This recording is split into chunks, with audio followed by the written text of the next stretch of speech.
Welcome to Infinite Storyverse. In today's video, you're about to experience a romantic day story unlike any other. A quiet unfolding of connection that changed everything. It's not just about a wardrobe or a stubborn hallway. It's about the slow shift of something familiar into something electric. Something beautiful. It all began on a crisp October afternoon, in a town just far enough from Portland, Oregon to feel like it belonged to another era. Autumn had brushed every surface in gold and red, and the trees looked like they were on fire against the steel sky. The air smelled of pine needles, damp earth, and a faint whisper of wood smoke from distant chimneys. The kind of day that asks you to pause. But I didn't have that luxury. I was elbow-deep in cardboard, hands stained with packing tape and dust, helping Jason Carter move into his new apartment. Jason, my best friend since we were teenagers. He'd been there through breakups, job losses, bad haircuts, and worse decisions. The one person who could make me laugh when I felt like unraveling. And the one person who never seemed to realize that every part of my heart quietly, stubbornly bent toward him. He'd just landed a software job at a tech startup in Portland, and today was moving day. I had offered to help him because of course I did. That's who I was to him. "You sure you're up for this?" he asked, lifting the first of 5 enormous boxes that contained a vintage wardrobe he bought online. "You said I could help if I help assemble the monster," I reminded him. "Yeah, I just didn't think it would be this much of a monster," he muttered. The wardrobe was absurd. It looked like it had been stolen from a Victorian mansion. Carved mahogany panels, brass handles shaped like lion heads, and legs like claws ready to pounce. Beautiful, yes. Practical? Not even slightly. Jason stood at the end of the narrow hallway that led to the bedroom and squinted at the largest panel. "There's no way this thing is fitting through there." I smirked, brushed a loose strand of hair from my face. "Just go slow," I whispered. He looked at me like he wanted to believe me, like he always had. We lifted the panel together. It was heavy, awkward, and every step was a small negotiation between physics and stubbornness. As we inched through the hallway, the wardrobe groaned under its own weight. Jason's grip tightened. "We're going to scratch the walls, or break it, or both. Trust me, we'll get it through." There was a pause.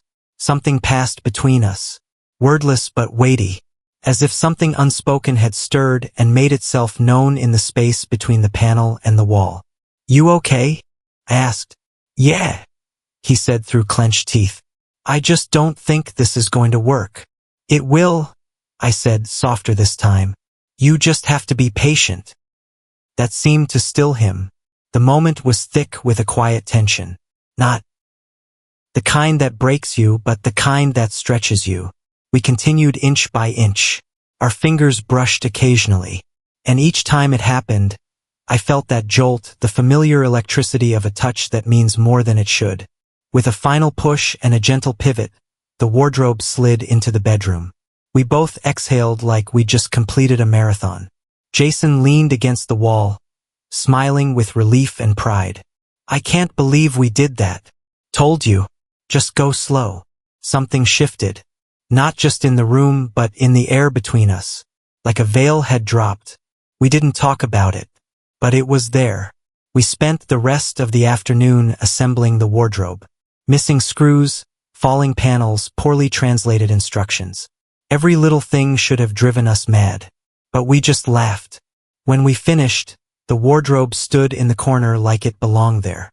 Like we had summoned it into being through effort and will. "Want a drink?" Jason asked. "God, yes." He handed me a beer and we collapsed onto his old couch. Our shoulders touched. He didn't move. Neither did I. "You know," he said after a long pause, "I couldn't have done this without you." "Of course you could. You're just too stubborn to admit it." "No," he said. "I mean it. You always show up for me. You always have." My heart stumbled. That strange flutter I hadn't felt in years. A reminder that something inside me still lived, still hoped. "I always will," I said quietly. His eyes met mine. The weight of all the unspoken years rested in that gaze. And then, without any grand gesture or music swelling in the background, He reached for my hand. Slowly, tentatively, like he was afraid I'd pull away. But I didn't. I looked at him. Just go slow. He smiled. A new kind of smile. Vulnerable. Real. You sure? Yeah, I'm sure. We didn't kiss. We didn't need to. There was something sacred in the silence. Later, as I packed up to leave, he walked me to the door. The night was colder now. The street empty. My car waiting. I meant it, Amanda, he said, taking my hand one more time. About you always being there. I want to be that for you, too. I squeezed his fingers. Then start with breakfast tomorrow. And coffee. Lots of it. He laughed. It's a date. As I walked to my car, I looked back. He was still standing in the doorway. And in that moment, I realized something. Just like maneuvering that oversized wardrobe through a hallway that seemed impossible. Some things do fit if you just take them slow. And sometimes the hardest things lead to the most beautiful beginnings. Chapter 2. A different kind of morning. The next morning started with sunlight slipping through my blinds in golden stripes, casting a warm glow across my rumpled sheets. I lay there a moment longer than usual, letting the memory of Jason's smile replay in my mind like a favorite song. I didn't even have to check my phone. I knew he'd texted. Jason. Coffee or tea? Don't say. Both. Me, coffee, black, and strong enough to raise the dead. Jason, already brewing. ETA 20 minutes. I threw on my softest sweater and a pair of jeans, brushing my hair into something that looked effortless even though it absolutely wasn't. When the knock came, I was already at the door. He stood there holding 2 steaming cups and a brown paper bag. You baked, I teased. Not quite, but I bribed the woman at the bakery with compliments. These muffins are practically made with love. We sat in my kitchen, the tiny one with the chipped counter and the faded tile floor, sipping coffee and laughing over muffins that were indeed, as promised, divine. The easy rhythm between us hadn't changed, but something underneath had. A current that hummed just beneath the surface of every word, every glance. So, he said, tapping his cup, what's the plan for today? You mean besides us pretending yesterday didn't feel like a turning point in a Nicholas Sparks novel? He raised an eyebrow. You felt it too? Jason, of course I did. There it was, the truth on the table. He leaned forward, elbows on the counter. I don't want to rush anything. I know we've been friends forever. And if this isn't what you want, just go slow, I said again. But this time I wasn't talking about furniture. He reached across the counter and took my hand. The clock ticked in the silence, marking something neither of us could name. And the world outside, loud, rushing, impatient, faded to nothing. And so the story continued, not in grand declarations or sudden kisses, but in coffee shared at an old kitchen table, in fingers intertwined over crumbs and caffeine. Something was beginning, and neither of us needed to rush to know that it was real. Chapter 3. The space between friendship and more. The days that followed unfolded like a delicate thread, one moment seamlessly weaving into the next. There was no sudden leap into something new, just a quiet, steady unraveling of what had always been there. Jason started showing up more. Not just at my door, but in the small rituals of my life.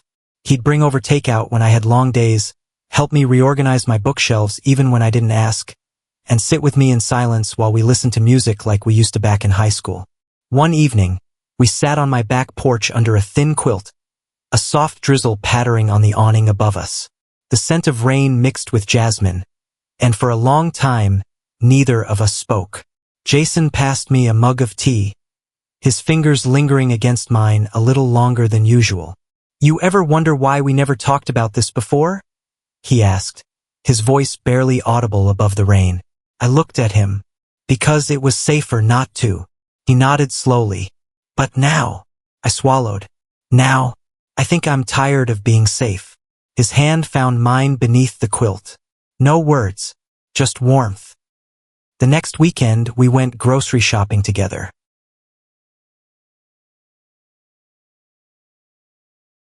It should have been ordinary, mundane even, but there was something undeniably intimate about it. Deciding on pasta shapes, arguing over peanut butter brands, sneaking snacks into each other's carts.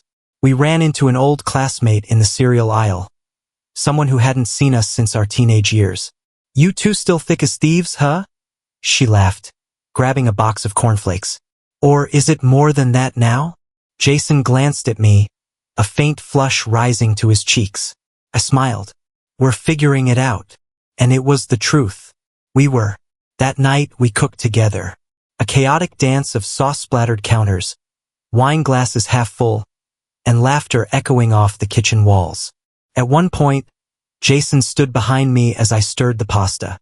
His hand brushed my lower back, lingering just long enough to send a shiver up my spine. "Amanda," he whispered. I turned, spoon still in hand. He didn't finish the sentence. He didn't need to.